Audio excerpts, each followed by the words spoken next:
Hi guys, welcome to learning laws. तो इसके पहले हम एक क्लास कर चुके हैं ऑलरेडी, जहां हमने बात की थी about most important sections of the Indian penal code for CLAT and beginners. आज की क्लास में हम कंटिन्यू करेंगे। हमने लास्ट क्लास में 52A तक बात की थी।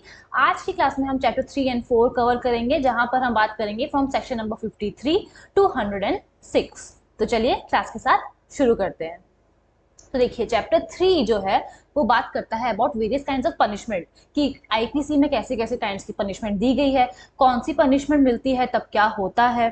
ठीक है, सपोज किसी को लाइफ इम्प्रिजनमेंट की सजा मिल चुकी है तो क्या वो कम हो सकती है, फाइन कितना पे करना होगा, एक्सेट्रा। तो चलिए शुरू करते हैं। सबसे पहले आता है सेक्शन नंबर 53, जो बात करता है कि कैसे कैसे काइंड्स ऑफ पनिशमेंट दिए जाते हैं under the Indian penal code. तो ये सेक्शन हमें बताता है कि under the IPC death sentence दिया जा सकता है, इम्प्रिजनमेंट फॉर लाइफ दिया जा सकता है।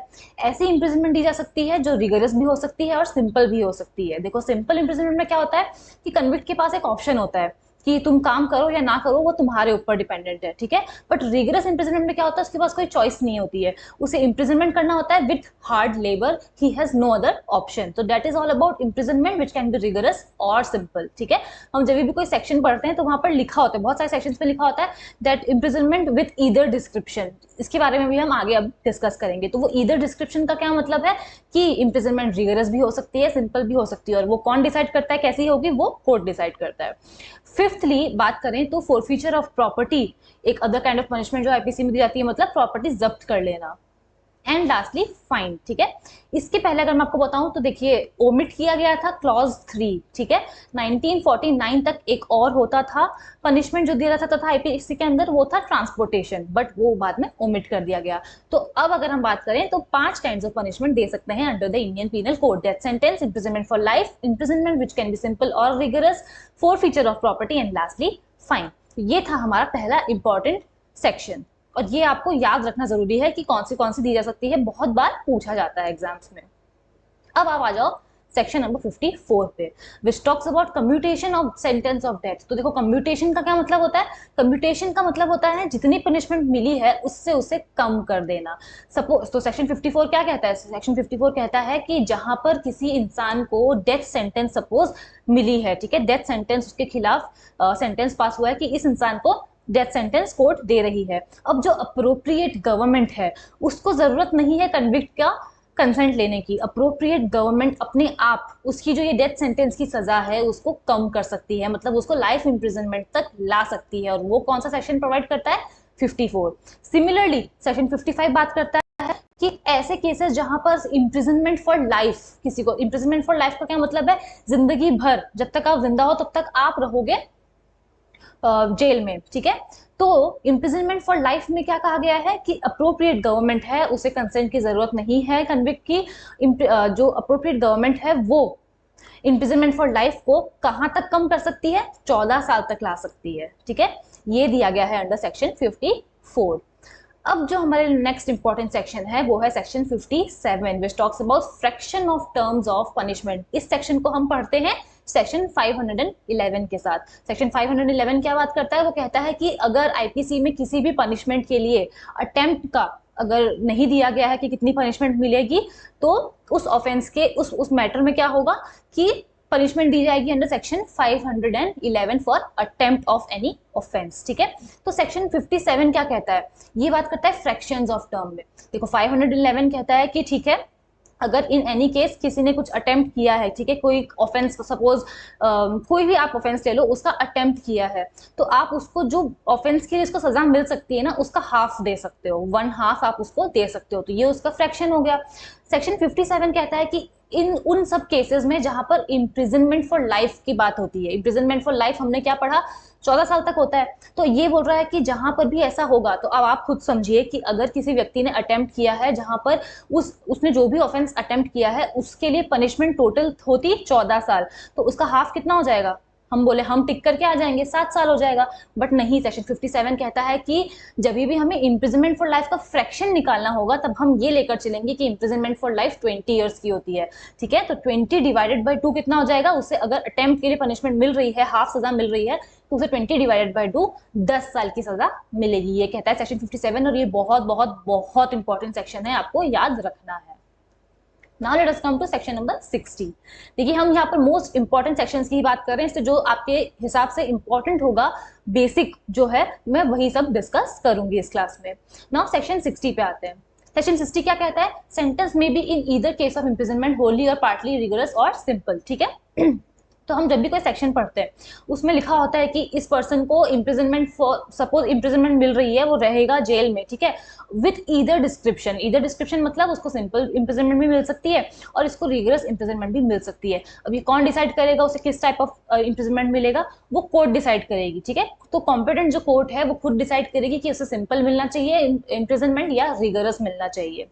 नाउ कैसे पता चलेगा कि कितना टाइम उसको सिंपल इम्प्रिजनमेंट और रिगरस इम्प्रिजनमेंट? तो जो कोर्ट डिसाइड करेगी ना, तो कोर्ट अगर चाहे तो वो सपोज 7 साल के लिए वो जेल में है, तो कोर्ट चाहे तो वो 7 के 7 साल रिगरस इम्प्रिजनमेंट में रहेगा, कोर्ट चाहे तो वो पूरे 7 के 7 साल सिंपल इम्प्रिजनमेंट में रह सकता है। और अगर कोर्ट को लगे कि नहीं आधे टाइम रिगरस इम्प्रिजनमेंट में रहेगा और आधे टाइम सिंपल में रहेगा, तो ऐसा भी कोर्ट कर सकती है। तो ये टोटली कोर्ट के ऊपर डिपेंडेंट है कि कोर्ट उसे किस टाइप की पनिशमेंट देना चाहती है, सिंपल भी दे सकती है और रिगरस भी दे सकती है, दोनों साथ में मिलाकर भी दे सकती है। That is all about it. Now let us come to section number 63।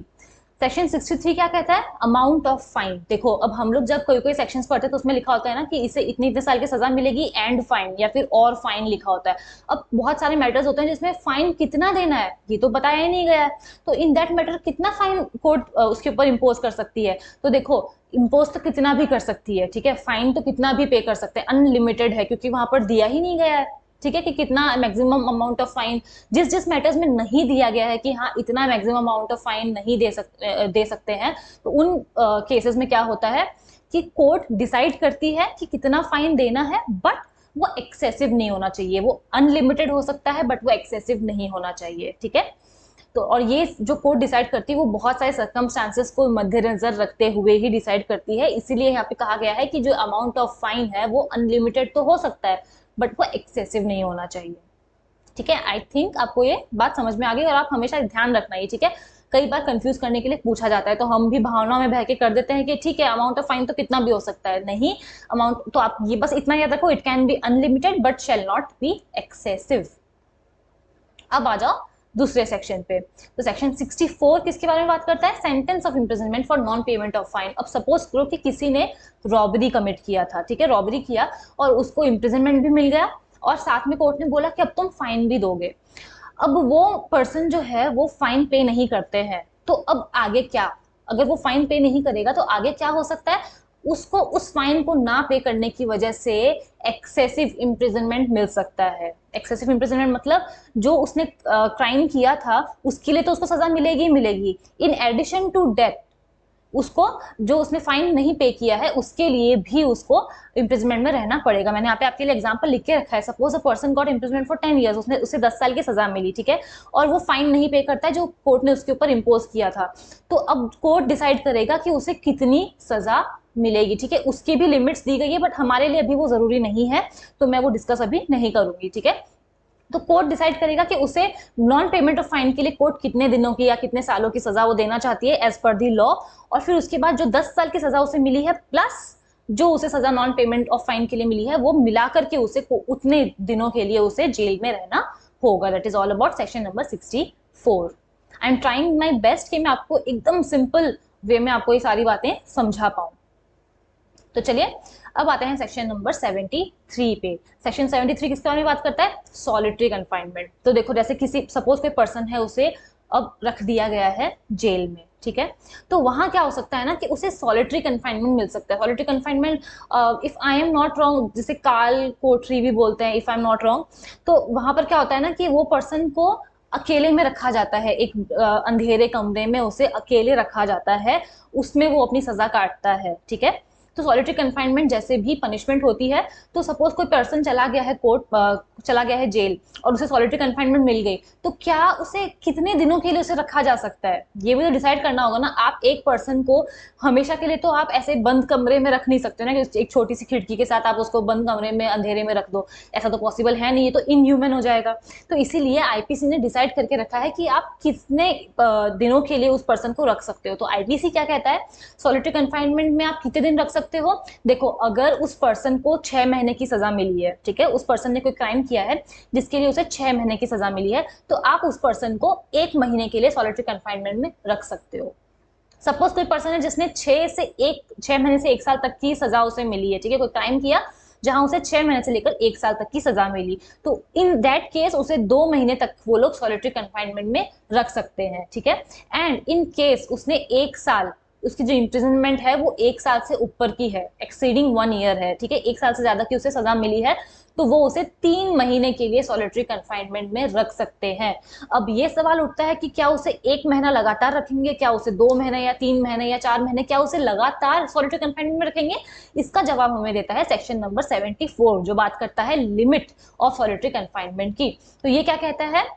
In solitary confinement of up to 3 months, suppose किसी पर्सन को 3 महीने के लिए सॉलिटरी कंफाइनमेंट में रखा जाने के लिए बोला गया है, ठीक है, कि वो 3 महीने सॉलिटरी कंफाइनमेंट में रहेगा क्योंकि उसने 1 साल से ज्यादा की उसे सजा मिली है। तो इन दैट केस क्या उसे 3 महीने लगातार रखेंगे? नहीं, ठीक है, उसे हर महीने में 14 दिन के लिए रखा जाएगा सॉलिटरी कंफाइनमेंट में, बाकी दिन वो बाहर रहेगा, फिर अगले महीने उसे फिर से 14 दिन रखा जाएगा, ऐसे करके जो उसे पूरे 3 महीने की सजा मिली है वो वैसे 14-14 दिन करके वो अपनी पूरी सजा काटेगा, ठीक है। एंड सपोज कि किसी को 3 महीने की सॉलिटरी कंफाइनमेंट की सजा 3 महीने से ज्यादा की मिली है, कि 3 महीने से ज्यादा के लिए सॉलिटरी कंफाइनमेंट में हम इसे रखेंगे, तो इन दैट केस वो 1 महीने में 7 दिनों से ज्यादा उसको नहीं रख सकते हैं, ठीक है। So that is all about section number 74, और इसी के साथ हमारा चैप्टर 3 होता है खत्म। अब हम आ जाते हैं चैप्टर नंबर 4 पे, जो बहुत बहुत बहुत इंपॉर्टेंट है। इसे हम इन डिटेल समझेंगे बहुत सारे इलस्ट्रेशंस की हेल्प से, ताकि आपको बहुत आसानी से ये पूरा समझ में आ जाएगा कि जनरल एक्सेप्शंस क्या होते हैं। तो चलिए अब हम स्टार्ट करते हैं सेक्शन नंबर 76। इसको स्टार्ट करने से पहले मैं आपको बताती हूँ कि देखो, जनरल एक्सेप्शंस होते हैं, ये क्या होता है कि सपोज किसी पर्सन से कोई क्राइम कमिट हुआ तो वो कैसे बच सकता है, वो क्या कह सकता है। सपोज किसी पर्सन से मर्डर हो गया किसी का, तो डिफेंस तो वो ले सकता है ना कि मेरे ऊपर पहले उसने हमला किया, मेरी जान के ऊपर खतरा था, इसीलिए मैंने उसका मर्डर किया। तो वो किस में आता है? वो इसी चैप्टर्स में आता है, ठीक है, चैप्टर नंबर 4 में।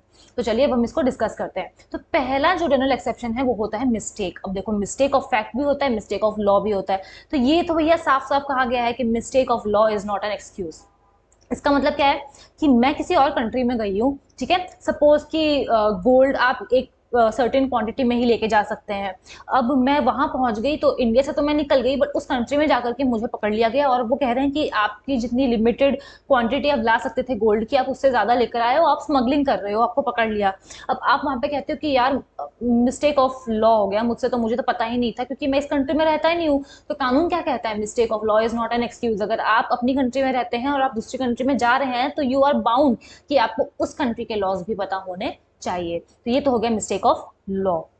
अब आता है मिस्टेक ऑफ फैक्ट पे। तो मिस्टेक ऑफ फैक्ट के बारे में 2 सेक्शंस में बात की गई है, सेक्शन 76 एंड 79। ये दोनों ही हमारे लिए बहुत इंपॉर्टेंट है। तो पहले डिस्कस करते हैं सेक्शन 76। तो देखो, सेक्शन 76 में क्या होता है कि किसी पर्सन से कोई मिस्टेक होना, ठीक है, mistake of fact believing himself bound by law, जहां पर उसे लगता है कि he was bound by law to do that, ठीक है। सपोज कि एक सोल्जर था, उसके ऊपर उसके पास सुपीरियर ऑफिसर से ऑर्डर आए कि ठीक है, एक सपोज कि कोई बहुत बड़ा क्रिमिनल था, उसको पकड़ना है और बहुत मतलब मॉब्स थे वहां पर। तो उन्होंने बोला कि उसने पूछा कि सर, अगर मैं इस क्रिमिनल को गोली मारता हूँ तो हो सकता है किसी इनोसेंट को भी लग जाए। तो उसका जो बॉस होता है वो कहता है कि जो सुपीरियर ऑफिसर थे वो बोलते हैं कि हमें ये आदमी बहुत डेंजरस है, तो हमें ये आदमी किसी भी हालत में चाहिए, ठीक है।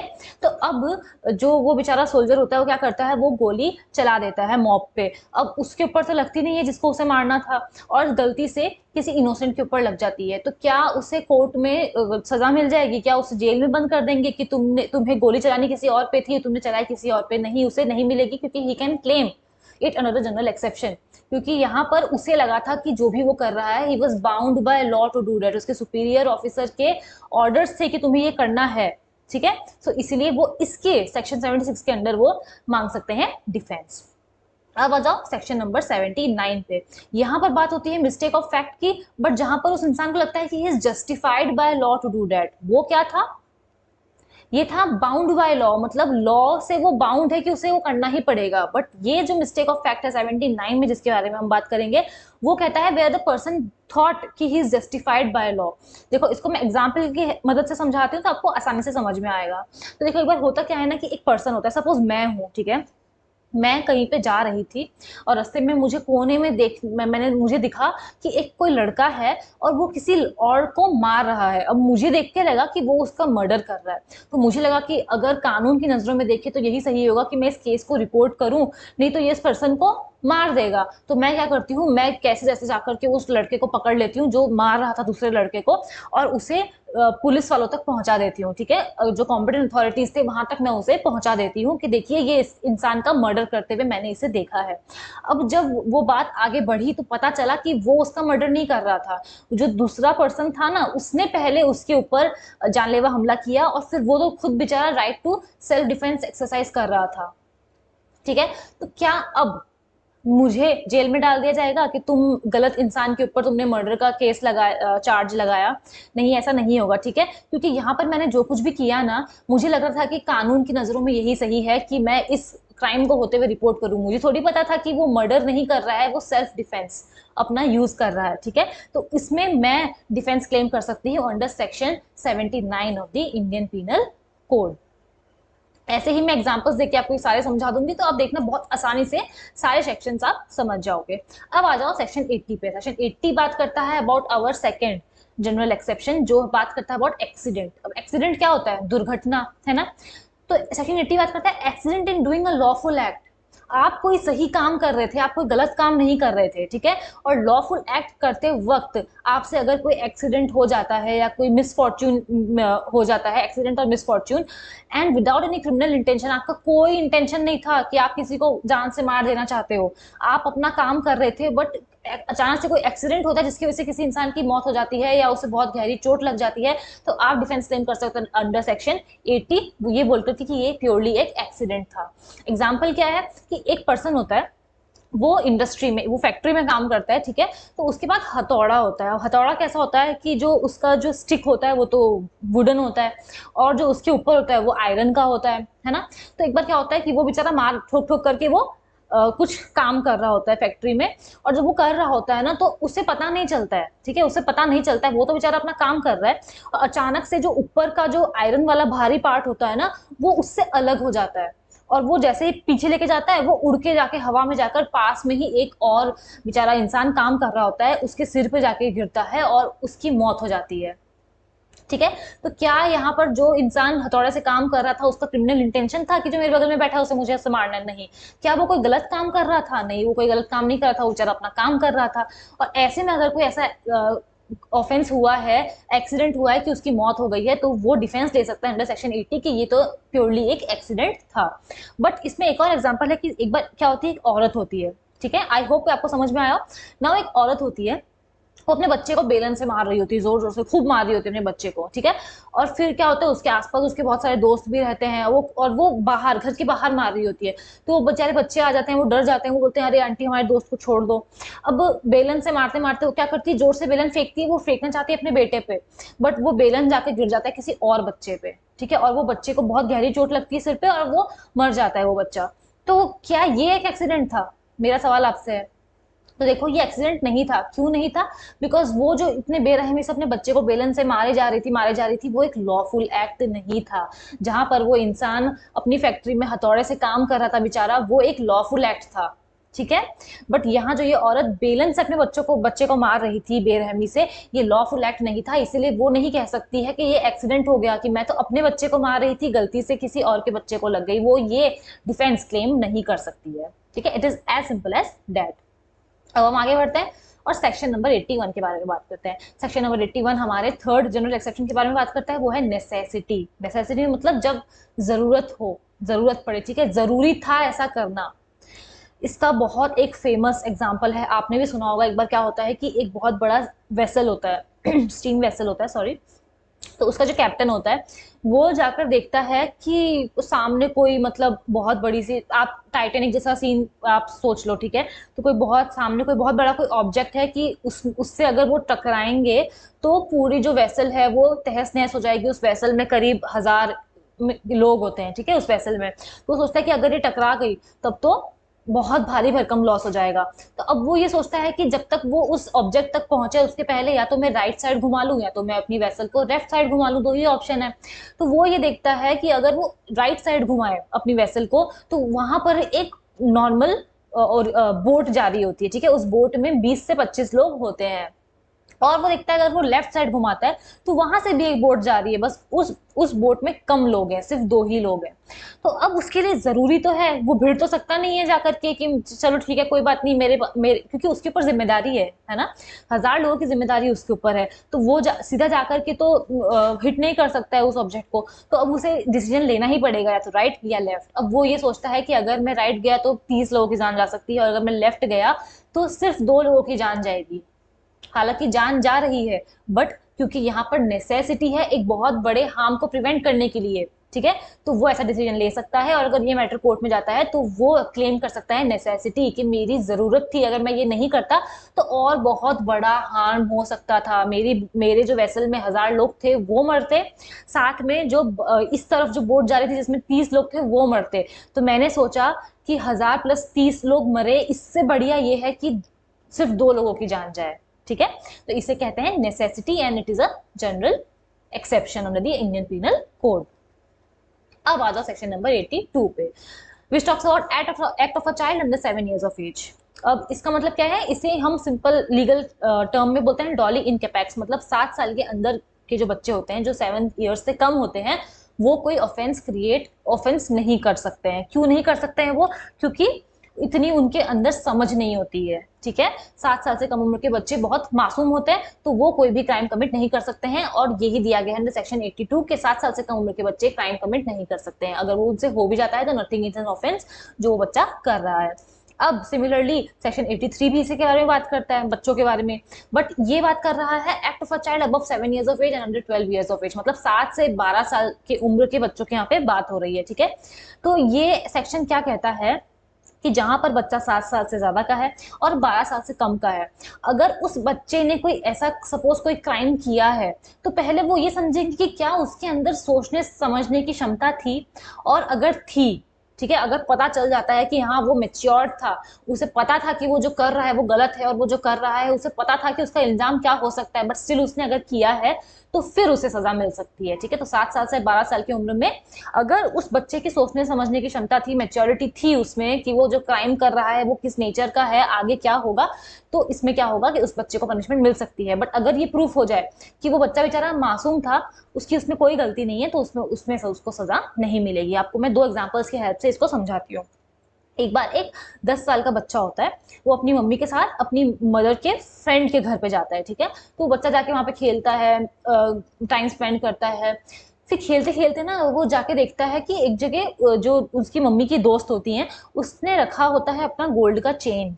वो बच्चे को बहुत सुंदर लगती है कि वाह ये तो बहुत सुंदर है। वो उस गोल्ड की चेन को उठा के अपने पॉकेट में रख लेता है।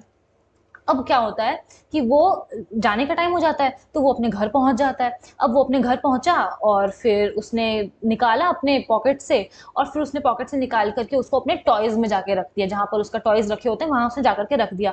और वो बहुत दिनों तक, काफी दिनों तक वहीं पर उस टॉयज में ही पड़ी रहती है। वो उस बच्चे के अंदर ऐसा कुछ भी नहीं होता है कि मैं उसको जाकर बेचूं या कुछ भी करूं, वो उसके टॉयज में ही रखी हुई है, ठीक है, और वो उसको भूल जाता है रख के।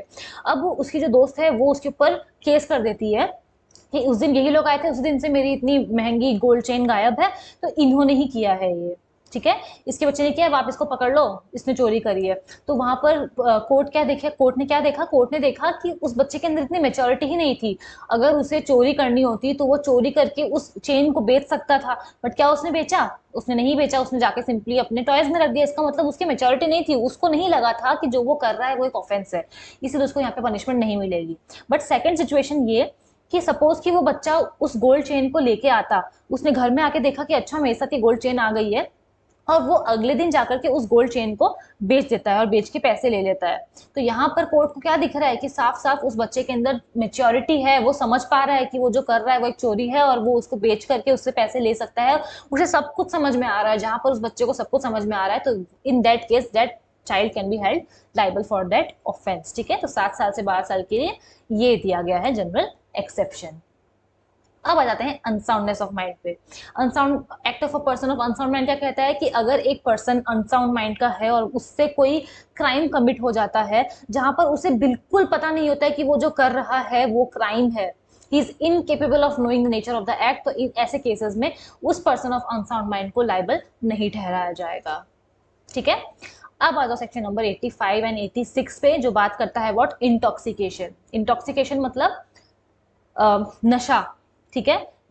इंटॉक्सिकेशन को हम दो पार्ट्स में डिवाइड कर सकते हैं, तो वॉलंटरी इंटॉक्सिकेशन होता है और एक इनवॉलंटरी इंटॉक्सिकेशन होता है। वॉलंटरी मतलब खुद से आपने कुछ कंज्यूम किया जिसकी वजह से आपको नशे हुए। ठीक है। और इनवॉलंटरी क्या होता है? इनवॉलंटरी होता है खुद से लेना, और इनवॉलंटरी होता है जोर जबरदस्ती या फिर बिना किसी के नॉलेज के उसे कुछ ऐसा ड्रग देना जिससे कि वो इंटॉक्सिकेट हो जाए। ठीक है। तो सेक्शन 85 बात करता है about involuntary intoxication. Involuntary intoxication क्या होता है? जहां पर किसी पर्सन को दे दिया जाए ड्रग, या फिर कुछ भी आप कह सकते हो, ड्रग्स दे दिए जाए विदाउट हिज नॉलेज और अगेंस्ट हिज विल। मतलब उसको नॉलेज में नहीं था कि वो जो पी रहा है उसके अंदर कुछ मिला हुआ है, या फिर उसके अगेंस्ट हिज विल। सपोज, तो मैं आपको एग्जांपल से समझाती हूँ कि एक लड़का होता है, वो पार्टी में जाता है। ठीक है। और उसके फ्रेंड्स को ये बात पता होती है कि ये कुछ नहीं पीता है ये। ठीक है। तो वो जो पार्टी में जाता है तो वो क्या करते हैं कि कुछ जूस वूस लेते हैं और उसमें स्पाइक कर देते हैं उसकी ड्रिंक को। बेसिकली उसमें वो लोग अल्कोहल मिला देते हैं बहुत सारा। अब वो बच्चा बेचारा, कभी उसने पिया नहीं होता उस लड़के ने, तो उसे वो चढ़ जाती है और बाद में जाकर के उससे कोई क्राइम कमिट हो जाता है।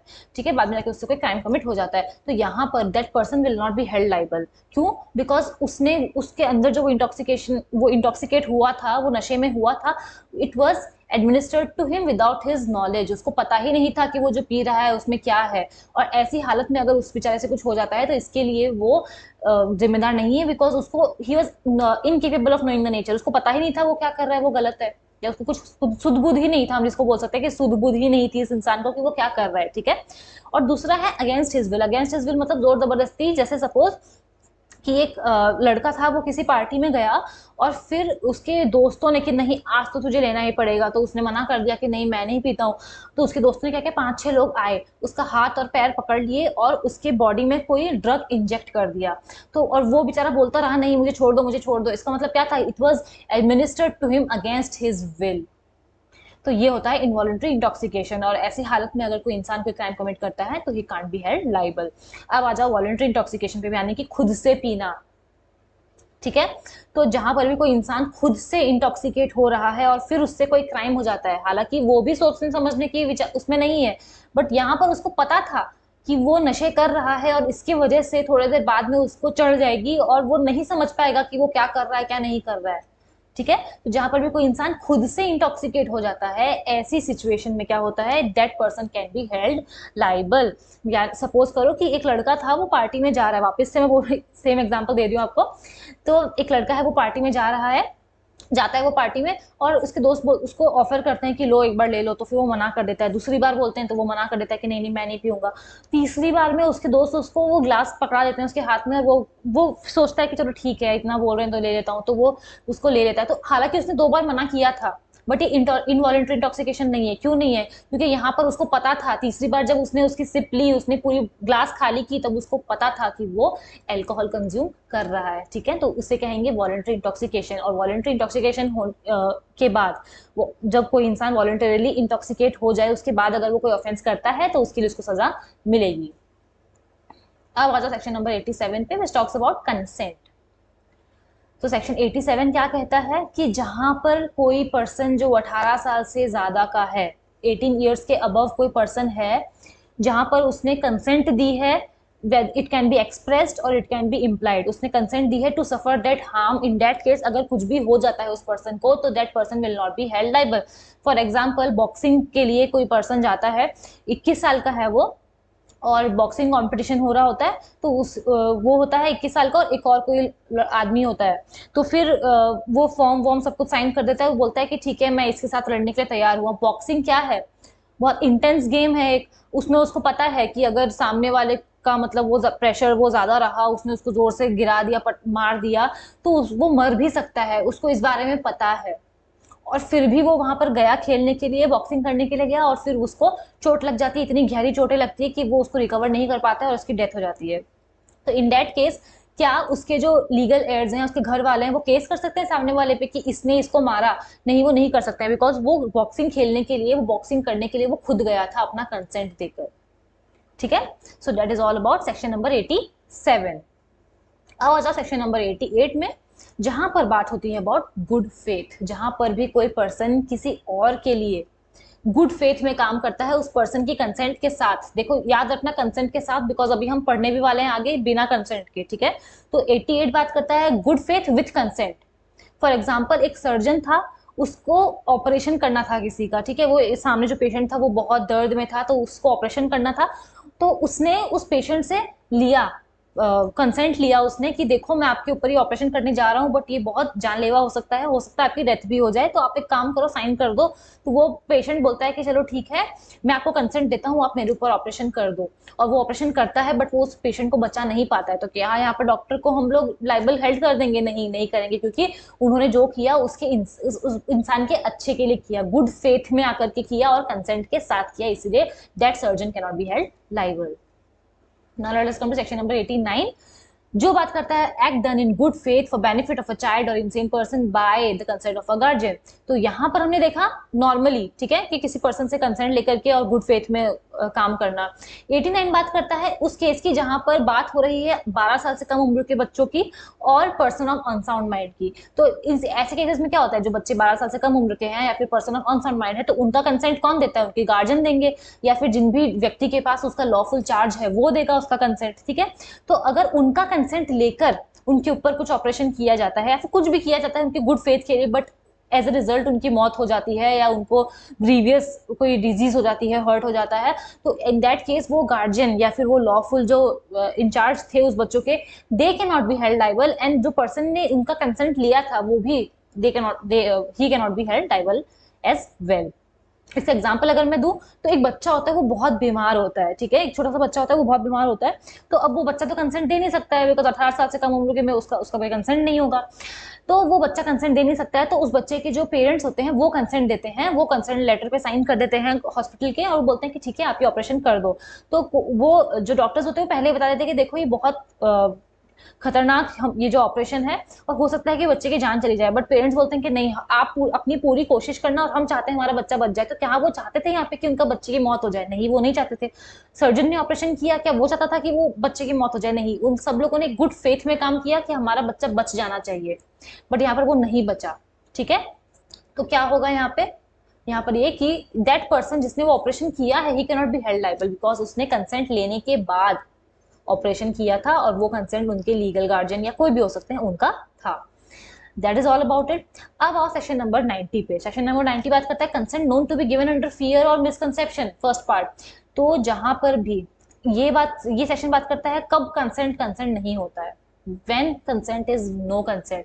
तो जब भी किसी से दबाव में डर पैदा करके मिसकंसेप्शन के साथ अगर किसी से कंसेंट लिया जाए, तो उस कंसेंट को कंसेंट नहीं मानते हैं। ठीक है, या फिर अगर किसी इंसेन पर्सन ने कंसेंट दिया है तो उसको भी कंसेंट नहीं मानेंगे, और ऑब्वियसली 12 साल से कम उम्र के बच्चे ने अगर कंसेंट दिया है तो उसको भी कंसेंट नहीं मानेंगे।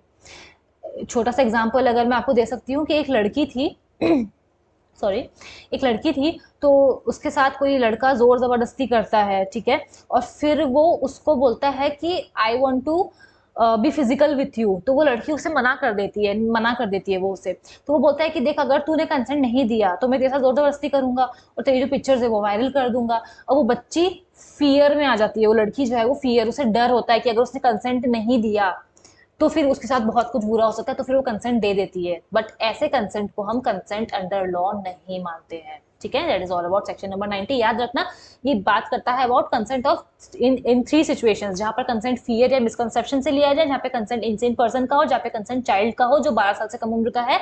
तीनों के ही कंसेंट जो है it is no consent under law. अब आ जाइए सेक्शन नंबर 92 पे, which talks about act done in good faith for benefit of a person without consent. देखिए अभी तक जो हमने पढ़ा था done in good faith with consent पढ़ा था, with consent of that person या फिर with consent of the legal parents, legal guardians या कोई भी हो सकते हैं लॉफुल गार्जियंस। अब हम बात कर रहे हैं जहां पर किसी पर्सन ने गुड फेथ में काम किया विदाउट कंसेंट, तो ऐसे मैटर्स में भी ना that person can not be held liable. इसका छोटा सा एग्जाम्पल मैं आपको देती हूँ। कि एक बार क्या होता है कि 3-4 लोग शिकार पे जाते हैं, ठीक है, शिकार पे जाते हैं वो लोग, और क्या होता है ना कि अचानक से एक टाइगर आ जाता है। अब वो टाइगर उनके एक साथी के ऊपर हमला कर देता है। तो साथ में जो उसके एक और साथी होता है वो सोचता है कि अगर मैं इस टाइगर को शूट कर दूं तो इसकी जान बच सकती है, वरना ये इसको बहुत बेरहमी से मार देगा। तो कंसेंट होता तो उसको, वो गुड फेथ में काम करता है ना उस बेचारे पर्सन को बचाने के लिए, बट टाइगर उसको उठा लेता है, और टाइगर वो मूव कर रहा होता है, टाइगर मूव कर रहा होता है और उसने मुंह से अपने पकड़ा होता है उस पर्सन को। तो वो चाहता है कि वो टाइगर को मारे, बट टाइगर उतनी देर में भागने लगता है और वो गोली जाकर लग जाती है उस पर्सन को, जिससे उस पर्सन की मौत हो जाती है। यहाँ पर उसने किया था गुड फेथ में उस पर्सन के बिना कंसेंट के, ठीक है। बट तो यहाँ पर क्या होगा, यहाँ पर वो डिफेंस दे सकता है कि उसने जो कुछ भी किया था वो उसने गुड फेथ में किया था, वो उसे बचाना चाहता था, बट गलती से लग गई टाइगर को, क्योंकि वो टाइगर मूव कर रहा था और उसकी वजह से ये सब कुछ हो गया। तो that person can not be held liable for the same.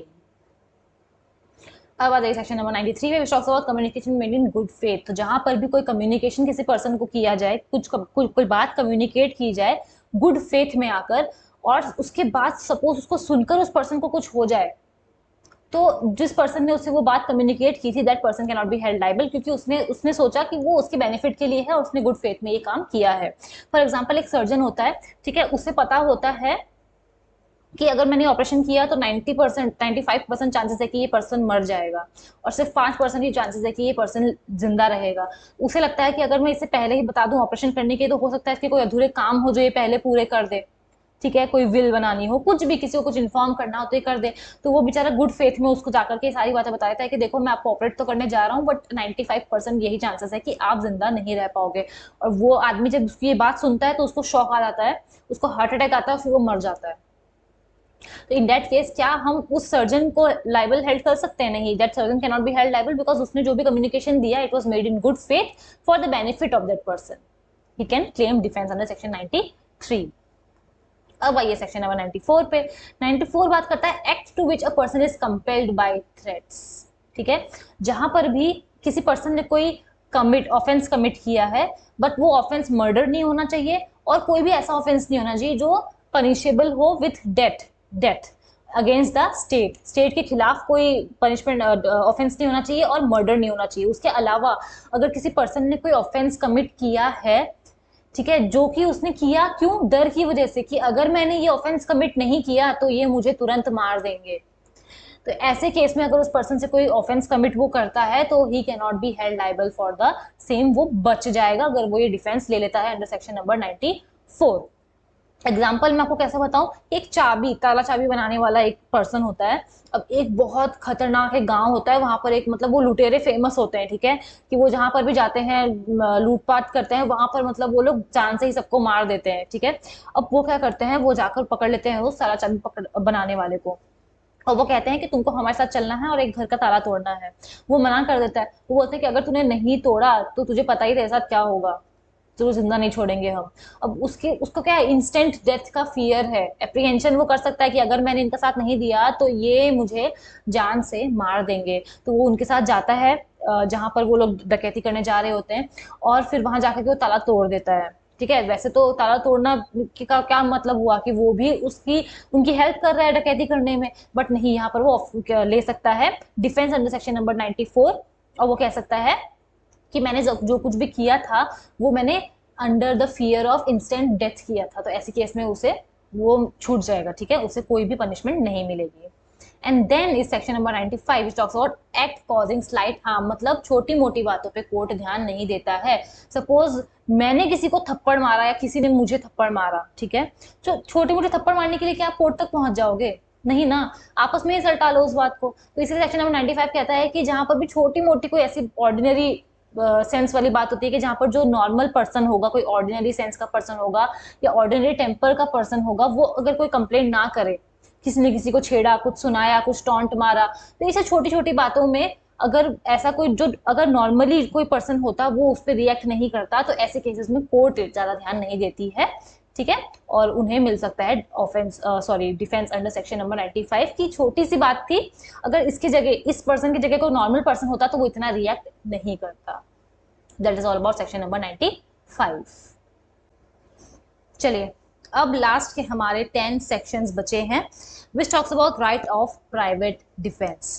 तो देखो प्राइवेट डिफेंस क्या होता है कि मेरी बॉडी पे या मेरी प्रॉपर्टी पे कोई हार्म था और उससे बचने के लिए मैंने भी सामने वाले के ऊपर फोर्स यूज किया या असॉल्ट किया, जो भी किया, तो मैंने क्या किया बचने के लिए ना, मेरी प्रॉपर्टी को बचाने के लिए या फिर मेरी बॉडी को बचाने के लिए मैंने वो किया, तो उसे ही कहते हैं प्राइवेट डिफेंस। तो सेक्शन नंबर 96 हमें कहता है things done in private defence nothing is an offence. जो भी कोई पर्सन अगर एक्सरसाइज कर रहा है अपनी राइट ऑफ प्राइवेट डिफेंस, तो अगर उसने कोई भी काम किया है, सपोज बहुत गहरी चोट पहुंचा दी किसी को उसने सेल्फ डिफेंस में, प्राइवेट डिफेंस में, या फिर किसी का मर्डर हो गया, बट मर्डर कुछ सर्कमस्टेंसेस में ही हो सकता है, ठीक है, तो अगर ऐसा कुछ भी होता है तो that is not an offence. अब आते हैं सेक्शन नंबर 97 में, जो बहुत जरूरी, जो हमें बताता है कि जो राइट टू प्राइवेट डिफेंस है ना, वो सिर्फ मैं अपनी प्रॉपर्टी या अपने बॉडी को बचाने के लिए नहीं कर सकती हूँ, वो मैं दूसरे पर्सन की प्रॉपर्टी और दूसरे पर्सन की बॉडी को बचाने के लिए भी कर सकती हूँ। सपोज मैं रास्ते में जा रही हूँ और मुझे मैं देखती हूँ कि कुछ लड़के हैं मिलकर के एक लड़की को छेड़ रहे हैं, ठीक है, तो मैंने देखा कि यार ये तो इसको छेड़ रहे हैं, ऐसे तो मतलब कुछ और बहुत गलत हो सकता है, तो मैं जाती हूँ, मैं उस लड़की की हेल्प करती हूँ, और जो वो लड़के होते हैं ना, वो आसपास में कुछ और लोग होते हैं, उनकी मदद से उस लड़कों को खूब मारा जाता है वो, और उनको ग्रीवियस हर्ट हो जाता है, ठीक है, बहुत भयंकर उनको चोट वोट लग जाती है, डंडे वंडे से भी उनको पिटाई उनकी हो जाती है। इन दैट केस क्या मैं कह सकती हूँ कि I was exercising right of private defence जब मैं उनको मार रही थी? जी हाँ, मैं कह सकती हूँ, बिकॉज यहाँ पर मैं किसी और पर्सन की बॉडी को बचा रही थी, ठीक है। So that is all about right of private defence. Right of private defence body के लिए भी हो सकता है, प्रॉपर्टी के लिए भी हो सकता है, जरूरी नहीं है कि मैं अपनी बॉडी या अपनी प्रॉपर्टी, जो मूवेबल भी हो सकती है इमूवेबल भी हो सकती है, ठीक है, तो जरूरी नहीं कि मैं अपनी बॉडी और अपनी प्रॉपर्टी को बचाने के लिए ही self defence right to self defence ले सकती हूँ, मैं किसी और के लिए भी बचाने के लिए, किसी और की प्रॉपर्टी बचाने के लिए, किसी और को बचाने के लिए भी मैं प्राइवेट डिफेंस यूज कर सकती हूँ। That is all about section number 97। अब आ जाइए 98 पे। 98 बात करता है right of private defence against the act of a person of unsound mind. अब कोई एक पर्सन है जिसको बिल्कुल वो अनसाउंड माइंड का है, ठीक है, उसे बिल्कुल पता ही नहीं है कि वो जो कर रहा है वो एक ऑफेंस है, तो एक बार उसको कुछ अटैक आ जाता है, तो उस अनसाउंडनेस ऑफ माइंड में वो क्या करता है, वो मुझ पे आके हमला कर देता है, ठीक है। तो अब क्या, क्योंकि वो अनसाउंड माइंड का है, क्योंकि तो इसका मतलब ये हुआ कि ऑब्वियसली बात है कि उसने जो भी काम किया है, जो भी ऑफेंस कमिट किया है अनसाउंडनेस ऑफ माइंड में, वो तो लाइबल नहीं होगा किसी भी पनिशमेंट के लिए, ये बात तो हमें पता है। बट क्या अगर वो मेरे ऊपर अटैक कर रहा है तो क्या मैं उसके ऊपर right to private defence use कर सकती हूँ? बिल्कुल कर सकती हूँ। और यही बताता है सेक्शन नंबर 98 कि सपोज सामने वाला पर्सन जो है वो अनसाउंड माइंड का है, ठीक है, वो आपके ऊपर आकर के अटैक कर देता है, तो उसकी तो कोई गलती नहीं होगी, वो तो किसी ऑफेंस के लिए भी गिल्टी नहीं होगा, बट क्या आप उसके ऊपर कर सकते हो right of private defence use कर सकते हो? जी हाँ, मैं यूज कर सकती हूँ, इवन दो वो अनसाउंड माइंड का है, but still I can use it, thinking के अगर कोई सेम पर्सन होता उसकी जगह तो मैं उसके साथ भी वही same right to private defence use करती, ठीक है। That is about section number 98। इसका मतलब राइट टू प्राइवेट डिफेंस हम किसी भी पर्सन के अगेंस्ट यूज में ले सकते हैं, अगर वो अनसाउंड माइंड का होगा तभी भी हम ले सकते हैं।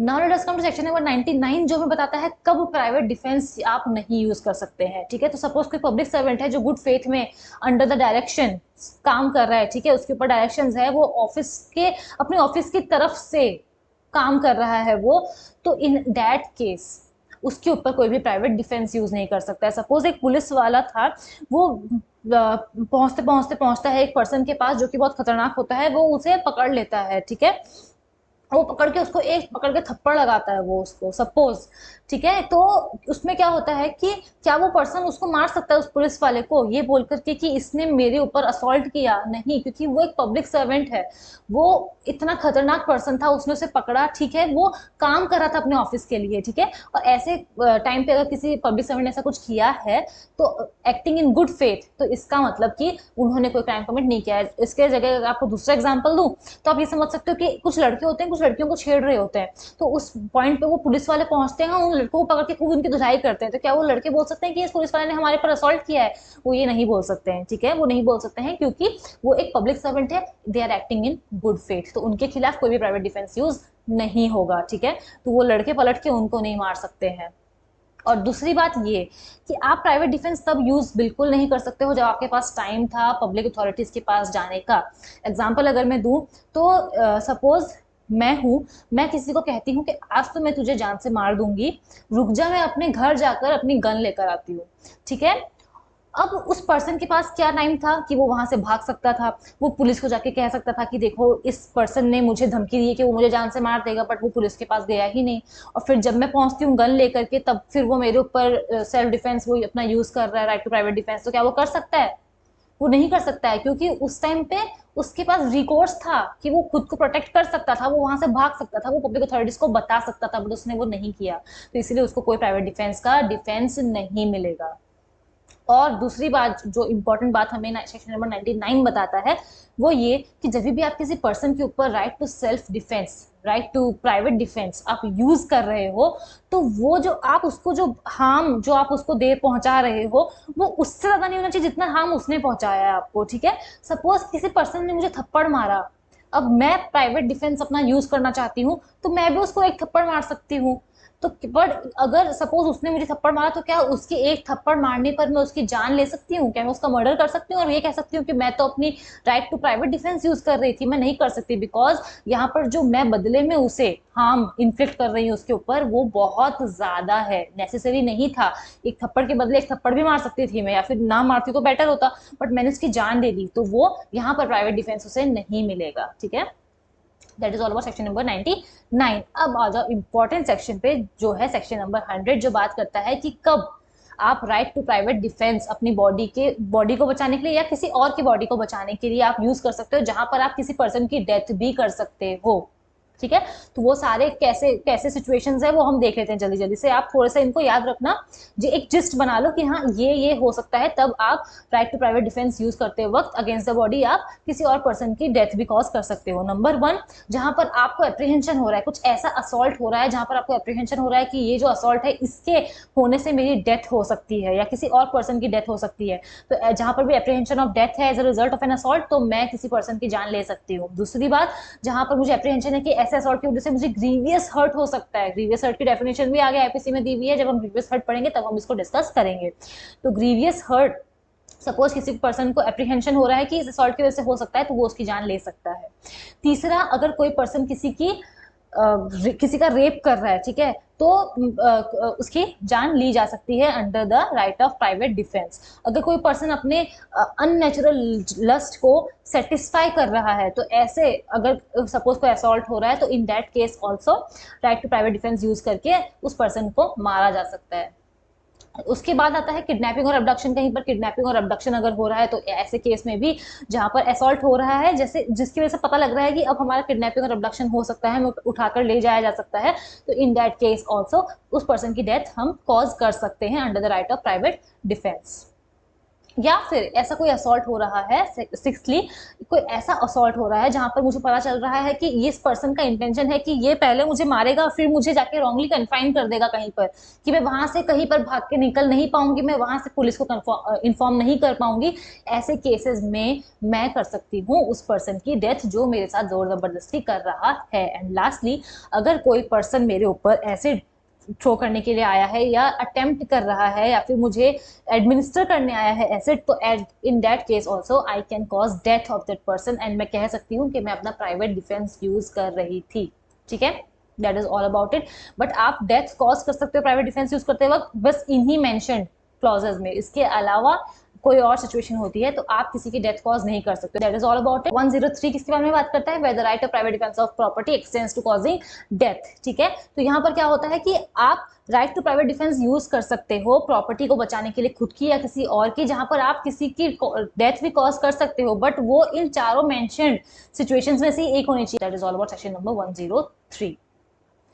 Now let us come to section 106, जो आज के लिए हमारा लास्ट सेक्शन है of discussion. That is section 106, right of private defence against deadly assault where there is risk of harm to innocent person. Suppose कि मेरे ऊपर कोई डेडली असॉल्ट होने वाला है, कोई बहुत सा 25-30 लोग हैं, वो साथ में डंडा और मतलब गन वन लेकर के मेरे घर की तरफ भाग कर आ रहे हैं कि आज तो हम उसको छोड़ेंगे नहीं, तो मैं ऑब्वियस सी बात है right to private defence use कर सकती हूँ मैं।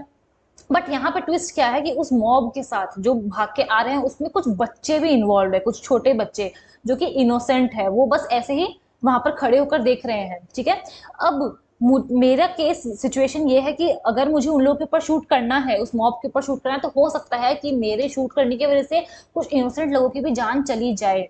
तो क्या फिर मैं अपना right to private defence use नहीं कर सकती हूँ? मैं यूज कर सकती हूँ, ठीक है। राइट टू प्राइवेट डिफेंस में ऐसे डेडली असॉल्ट से बचने के लिए यूज कर सकती हूँ, चाहे वहां पर किसी इनोसेंट पर्सन को भी हार्म हो सकता है। इसका इलस्ट्रेशन भी दिया गया है कि एक पर्सन होता है जिसपे कोई मॉब अटैक करता है, वो बोलता है कि आज तो हम तुम्हारा खून करके ही मानेंगे, ठीक है।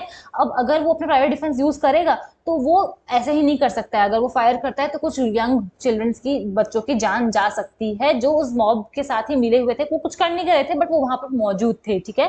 तो अगर इन दैट केस खुद बचने के लिए इतने जानलेवा हमले से अगर वो गोली चलाता है और किसी बच्चे को चोट लग जाती है, तो यहाँ पर वो क्लेम कर सकता है right of private defence. That is all about it.